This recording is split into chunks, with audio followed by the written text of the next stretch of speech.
Hey guys, D Matchmaster Studios here. How y'all doing? So, over the years, I've made a variety of fun fact videos on Ninjago, going over a variety of interesting facts when it comes to the franchise. And that's something that I want to do in today's video, with a video going over 15 weird facts when it comes to Ninjago, both when it comes to the production side of things when it comes to Ninjago, as well as just weird things that have happened in the show itself. And so, with all that out of the way, let's get into this whole thing. Starting off, we have our first fun fact. Did you know that Beatrix from Season 1 of Dragon's Rising is the first and currently only human main antagonist the ninja have ever gone against?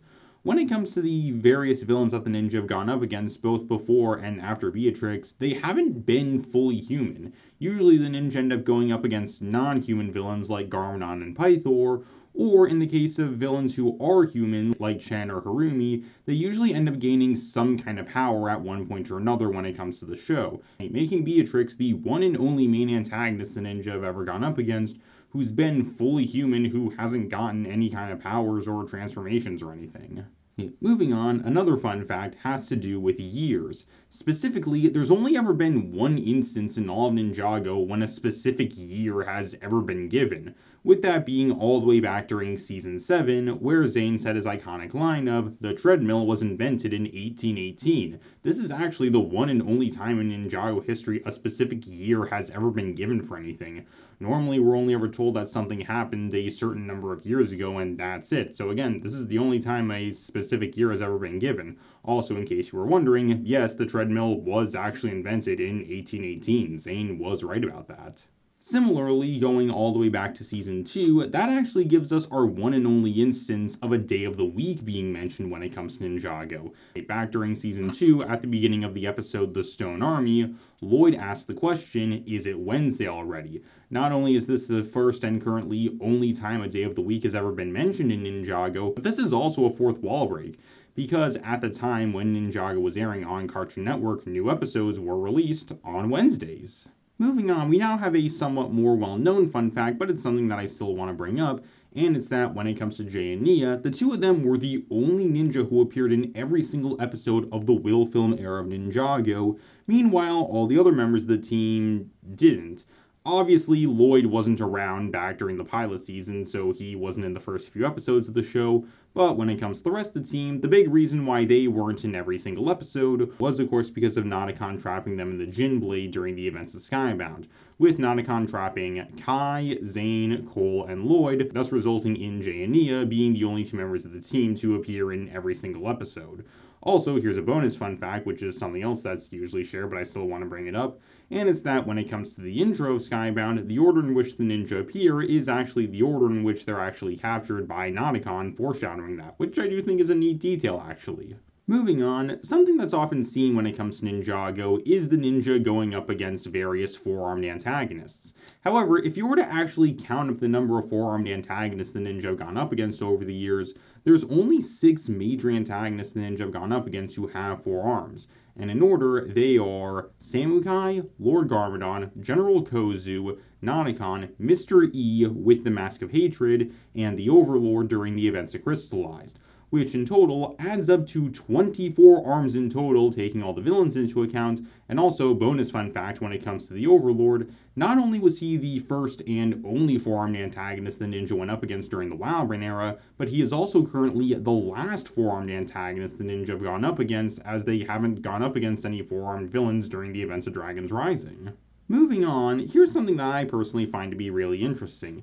If you were to take every single suit that the ninja have worn over the years, both taking a look at suits that appeared in the show as well as suits that were exclusively in the sets and that's it, and counted them all up, then, unsurprisingly, I think, Kai actually is the ninja who has worn the most suits over the years when it comes to the franchise, with him having worn 40 suits in total over the years when it comes to Ninjago. With the ninja in second place, surprisingly, I think, being Cole, who's actually worn only 36 suits over the years.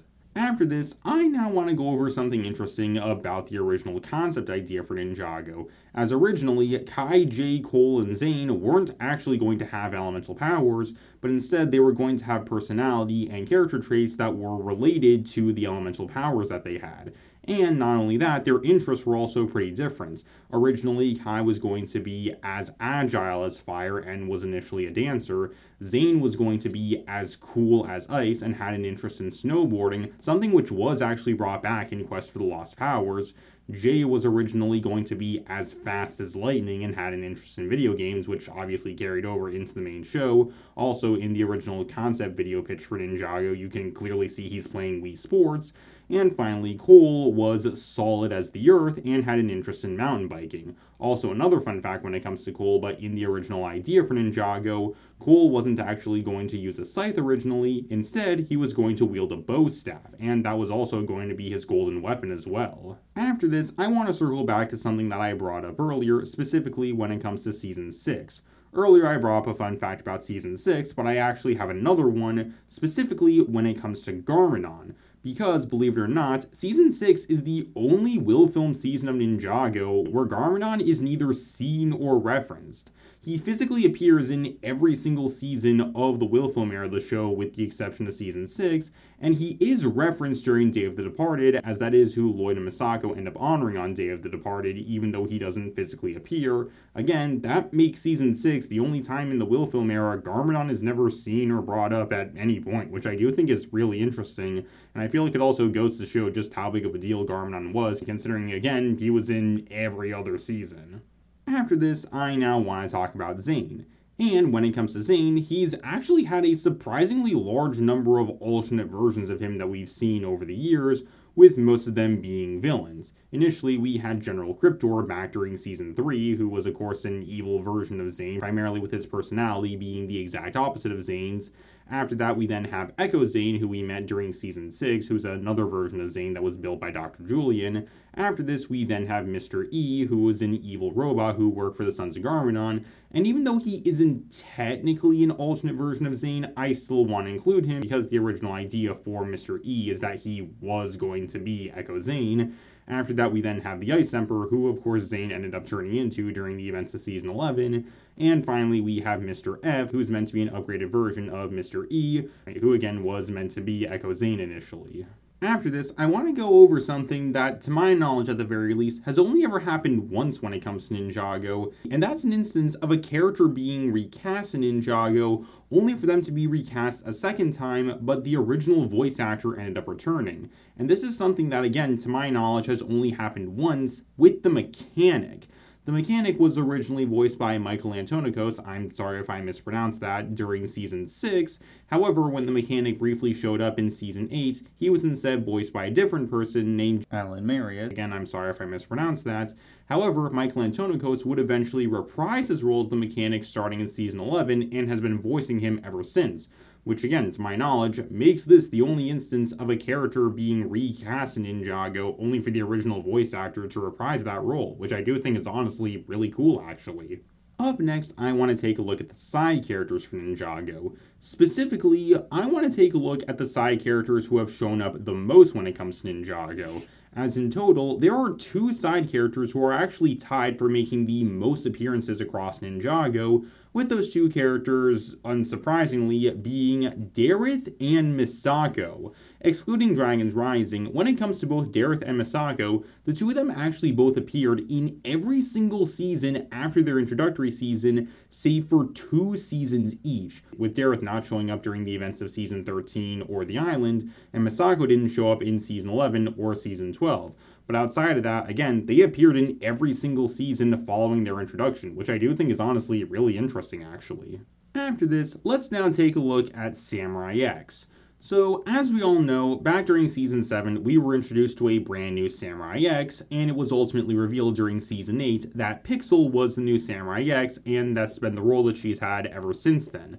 However, that wasn't the original idea. According to Tommy Andreasen, Sensei Wu was actually going to take on the role of the new Samurai X. However, it wasn't going to be the regular version of Sensei Wu, but instead, it was actually going to be the young Sensei Wu who we've seen in flashbacks across Ninjago. Apparently, he would have time traveled to the future at some point, and he would have taken on the role of the new Samurai X, which I do think is really interesting, and it does genuinely lead me to wonder what the plot for future seasons would have been like if this were the case and how things would have gone, especially for Pixel. After this, let's take a look at Sora, as there's something about her that actually sets her apart from the other main ninja who are on the team.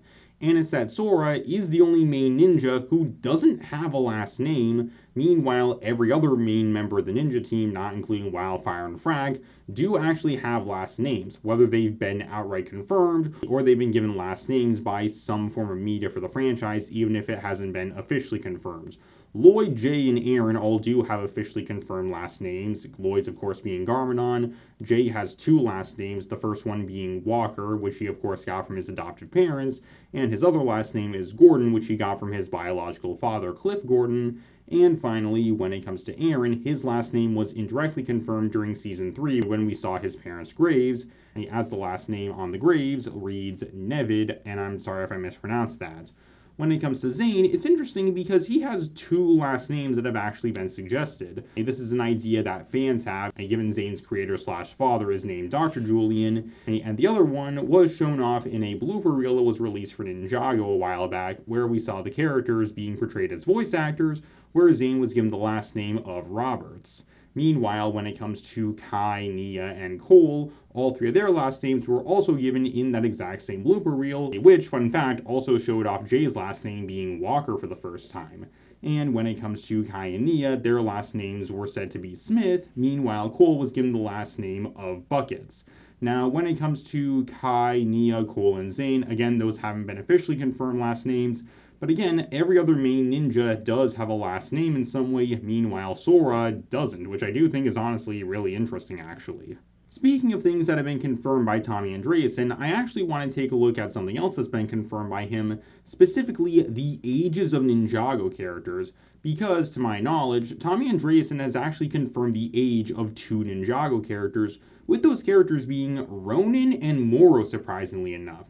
Tommy Andreasen confirmed that Ronin is actually 35 years old. Meanwhile, when it comes to Moro, Tommy Andreasen confirmed that when Moro died on his quest to try and find the Realm Crystal, he was 15 to 20 years old. And this actually makes Ronin and Moro two of the only Ninjago characters who have actually had confirmed ages. With the only other instance of us really getting that would be during Season 13, with us learning that Vanya is 16 years old.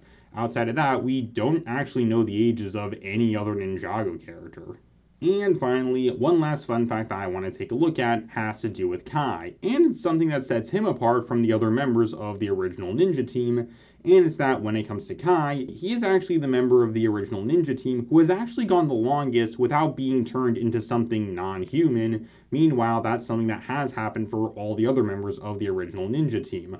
Both Lloyd and Zane aren't humans. Zane is, of course, a robot, and when it comes to Lloyd, although he is part human, he's also an Oni and Dragon hybrid. Meanwhile, when it comes to the rest of the ninja, they all have been turned into something non-human at one point or another. Jay was turned into a serpentine during the events of Season 1, Cole became a ghost during the events of Possession, and of course Nia ended up merging with the ocean, becoming one with it during the events of Seabound, leaving Kai as the only ninja who wasn't turned into something non-human up until the events of Crystallize when he became a crystal zombie. And so that's pretty much all I got for you guys. Overall, there's definitely a lot of strange things that have happened with Ninjago over the years, and there's definitely a lot of really weird and interesting fun facts when it comes to this franchise, and I'm just scratching the surface. There's so much stuff to talk about here. And let me guys know if you want to see me make another video going over more fun facts when it comes to Ninjago. Please tell me down below, and I hope you guys enjoy. Later guys, this is Dimension Master Studios, signing off.